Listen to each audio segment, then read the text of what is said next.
आपण आतापर्यंत डिफरेन्शिएशन बघितलं, जसं की साइन एक्सचं डेरिव्हेटिव्ह काय येतं कॉस, कॉसचं डेरिव्हेटिव्ह काय येतं मायनस साइन, टॅनचं काय येतं सेक स्क्वेअर एक्स, एक्सचा पॉवर एन असेल तर काय होतं एन पुढे X raise to N minus 1 बनतो. ई रेस टू एक्स मध्ये ई रेस टू एक्सच राहतोय. एल ऑफ एक्सचं काय बनतो 1 अपॉन एक्स. हे कोणाचे फॉर्म्युले आहेत डिफरेन्शिएशनचे फॉर्म्युले. याच्यामध्ये आपण बेसिक ऍडिशन बघितलं, फॉर्म्युला बेसिसचे सिंपल क्वेश्चन बघितलंय बरोबर ना. ऍडिशन सबट्रॅक्शन आणि कॉन्स्टंट ओळखता येतो आपल्याला आणि डिफरेन्शिएबल ओळखता येतो. डिनॉमिनेटरच्या डी सोबत असतो तो काय असतो डिफरेन्शिएबल आणि other than differentiable all are act as a constant. आपण ते पण बघितलं प्रोडक्ट मध्ये डिफरेन्शिएबल आणि कॉन्स्टंट ओळखता आलं तर आपल्याला. आज आपल्यामध्ये आपलं काम काय असणार आहे दोन फंक्शनचे काय असणार आता प्रोडक्ट.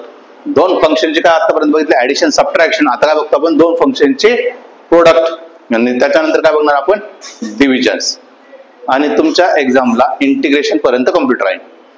ठीक आहे चल बघा आपण काय बघतो आता यूव्ही रूल बघतोय. कोणता रूल बघतोय यूव्ही रूल. यूव्ही रूल का आता पहिला constant derivative of second plus दुसरा कॉन्स्टंट डेरिव्हेटिव्ह ऑफ फर्स्ट. बस हे सिंपल रूल होता. याच्या बेसिसवरचे आपण क्वेश्चन आज सॉल्व्ह करणार आहे. ज्याच्यामध्ये आपल्याला माहित असणं गरजेचं आहे यूव्ही काय यूव्ही काय both are a function. Both are a function. आता फंक्शन म्हणजेच काय डिफरेन्शिएबल. दोघं काय असतील डिफरेन्शिएबल असतील तेव्हाची केस आहे. आतापर्यंत आपल्याकडे काय होते एक कॉन्स्टंट असेल दुसरे डिफरेन्शिएबल. एक कॉन्स्टंट एक डिफरेन्शिएबल जास्त असा हा प्रकार होता. आता काय आला दोन डिफरेन्शिएबल येत आहेत.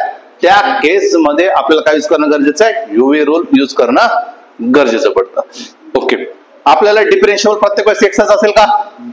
जसं इथे आपण काय घेतलं एक्स घेतलं स्टँडर्ड बनाव म्हणून आपण काय घेतो एक्स. अजून आपल्याला माहित झालेलं काय माहित झालेलं डिफरेन्शिएबल हा काही पण असू शकतो. जसं की टी असू शकतो वाय असू शकतो एक्स असू शकतो यम असू शकतो वॉट एव्हर जे काही येईल ते. बघा मी म्हंटल पहिल्या एक्झाम्पल मध्ये वाय इज इक्वल टू काय x square into sine x. आता मला सांग इथं मला यूव्ही रूल वापरायचा आहे. इथं मला कोणता रूल वापरायचा आहे यूव्ही रूल वापरायचा. आता यूव्ही रूल वापरायचा असेल तर या इक्वेशनला मी कशाने डिफरेन्शिएट करू. कशाने डिफरेन्शिएट करायला मला एक्स ने. कारण की दोन्ही फंक्शन कोणते एक्सचे. मी वाय ने पण करू शकतो टी ने पण करू शकतो. पण मला काय करायचं यूव्ही रूल वापरायचंय म्हणजे दोनचे दोन्ही काय आले पाहिजे फंक्शन आले पाहिजे. मग एक्स स्क्वेअर म्हणून याला काय करतो मी differentiate with respect to x. Differentiate with respect to x. तसं d Y by D x झाला आणि इथं काय होणार आहे D by D x of x square into काय साइन एक्स. याच्यामध्ये हा काय होईल यू आणि हा काय होईल व्ही. आता इथं दोनच्या दोन्ही फंक्शन मध्ये काय एक्स एक्स आलेला आहे. डिफरेन्शिएबल एक्स आहे दोन्ही फंक्शन काय आले एक्स आले आणि अशा असतील तर आपल्याला कोणता रूल वापरावा लागतो यूव्ही रूल वापरावा लागतो. चला यू काय तुमच्यासाठी एक्स स्क्वेअर. मग तुम्ही काय म्हटले एक्स स्क्वेअर कॉन्स्टंट डेरिव्हेटिव्ह कोणाचं घ्यायचंय मला डेरिव्हेटिव्ह कोणाचं घ्यायचं आहे साइन एक्सचा घ्यायचा आहे प्लस करायचं आहे कोणा कॉन्स्टंट घ्यायचंय साइन एक्सला कॉन्स्टंट घ्यायचं. डेरिव्हेटिव्ह कोणाचं घ्यायचं आहे D by D x of x square. मग आता माहिती आहे ना आपल्याला एक्स स्क्वेअर साइन एक्सचा डेरिव्हेटिव्ह काय येणार आहे कॉस एक्स. पाठ करायचे त्यासाठी साइन एक्सचा डेरिव्हेटिव्ह काय cos x plus sine x काय कॉन्स्टंट आहे बाहेर आलेला आहे आणि एक्स स्क्वेअरचं काय जाईल 2x.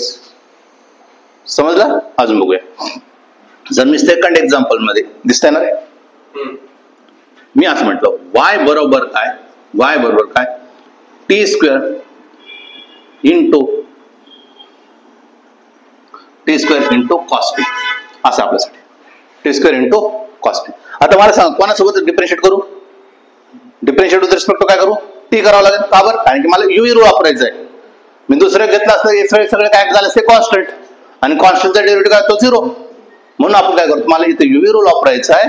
तर म्हणून काय करणार मी डिफरेन्शिएट विथ रिस्पेक्ट टू पटकन डिफरेन्शिएट विथ रिस्पेक्ट टू कोणाला करू डिफरेन्शिएट विथ रिस्पेक्ट टू काय टी. म्हणजेच काय म्हणा तुम्ही D Y by D T is equal to काय आतूनसाठी यू आहे आणि आतूनसाठी काय व्ही.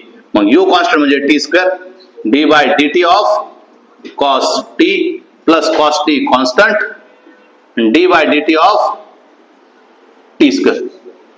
आता मला सांगा टी स्क्वेअर तर कॉन्स्टंट आहे जसं तसं कॉस टीचं डेरिव्हेटिव्ह काय होतं मायनस साइन टी आला प्लस कॉस टी आला आणि टी स्क्वेअरचं काय झाला मग बाकीचं अरेंजमेंट आहे बाकीचं काही प्रकार नाही. कळालं का.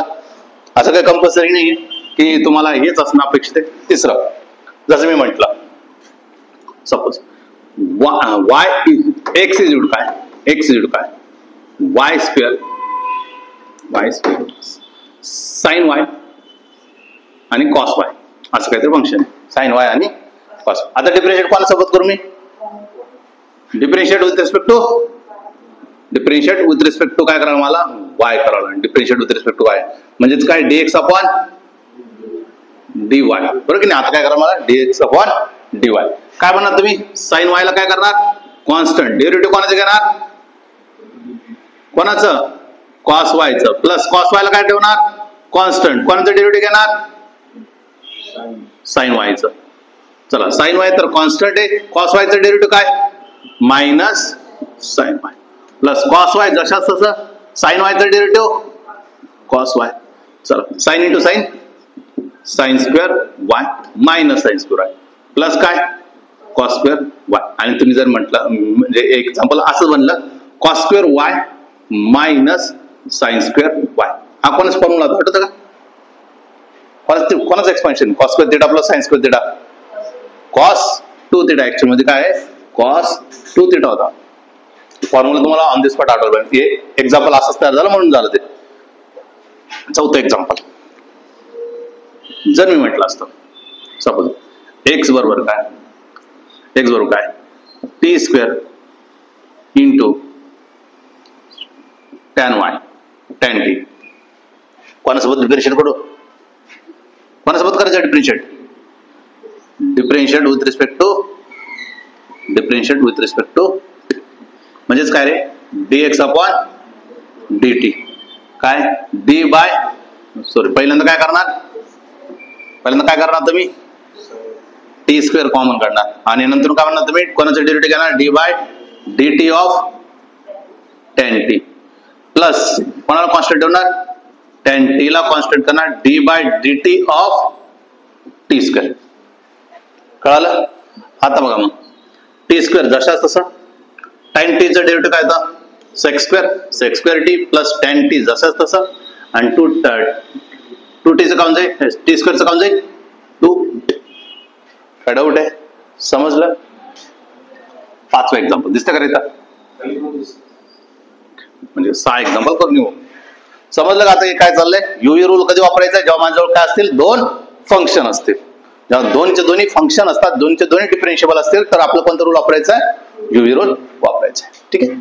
जसं मी म्हटलं असतं, y इज इक्वल टू काय? X square into x square काय चाललंय? एक्स स्क्वेअर इंटू काय? Root x. X square into काय? Root x. आता जर तुम्ही म्हटलं याला, तुम्ही असं लिहू शकता ना, एक्स स्क्वेअर इंटू काय? एक्स रेज टू 1/2 म्हणू शकतात. याला कोणाला डिफरन्शिएट कोणाशी रिस्पेक्ट करू? Differentiate with respect to X करायचा आहे. म्हणजेच काय? dy बाय dx इज काय? पहिला कॉन्स्टंट म्हणजेच काय? X cube constant. डेरिव्हेटिव्ह कोणाचा? एक्स रेज टू 1/2 चा plus x raise to 1/2 constant. आणि डेरिव्हेटिव्ह कोणाचा? एक्स क्यूबचा. मग काय? एक्स क्यूब जसाच तसा हा 1/2 पुढे आला आणि एक्स रेज टू काय झाला? मायनस 1/2. माहिती आहे ते? शिकलेलं आहे. एक्स रेज टू 1/2 चं काय होतं? एक्स रेज टू मायनस 1/2 होतो. प्लस एक्स रेज टू किती? 1/2 आणि याचं काम जाईल 2x. बाकीचं काय बेसिक मॅथमॅटिकल ऍडजस्टमेंट आहे, तेवढं तुम्ही करू शकता. प्रोसेस फक्त. लास्ट एक्झाम्पल कोणतं? हा, 2x स्क्वेअर बनेल. ठीक आहे? लास्ट एक्झाम्पल, जर मी म्हटलं असतं y इज इक्वल टू काय? y इज इक्वल काय? Sine x into tan x. Sine x into काय? tan x. कोणाला डिफरन्शिएट करू पटकन? Differentiate with respect to x आपल्याला करणे. म्हणजेच काय रे? dy bye dx. काय कोणाला कॉन्स्टंट द्यायचंय? साइन x ला कॉन्स्टंट द्यायचंय. डेरिव्हेटिव्ह कोणाला द्यायचंय? tan x चं. नंतर कोणाला कॉन्स्टंट द्यायचंय? tan x ला कॉन्स्टंट द्यायचंय. कोणाचं डेरिव्हेटिव्ह घ्यायचं मग? साइन x चं डेरिव्हेटिव्ह घ्यायचंय. साइन x जशाच तसा.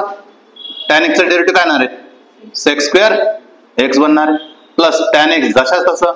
साइन x चं डेरिव्हेटिव्ह काय? Cos x. मग तुम्ही करू शकतात असं. tan ला तुम्ही कसं लिहू शकतात, साइन अपॉन कॉस लिहू शकता ना, साइन अपॉन कॉस. कॉसला होऊन जाईल, कॅन्सल आउट होऊन जाईल. इथून पण सेक्स स्क्वेअरला तुम्ही कसं लिहू शकता, 1 अपॉन कॉस तुम्ही घेऊ शकतात. बाकीचं काय बेसिक अरेंजमेंट आहे, तसं तुमच्या ऑप्शन नुसार तुम्हाला तेवढे अरेंजमेंट करावा लागेल. कळालं? थांबू.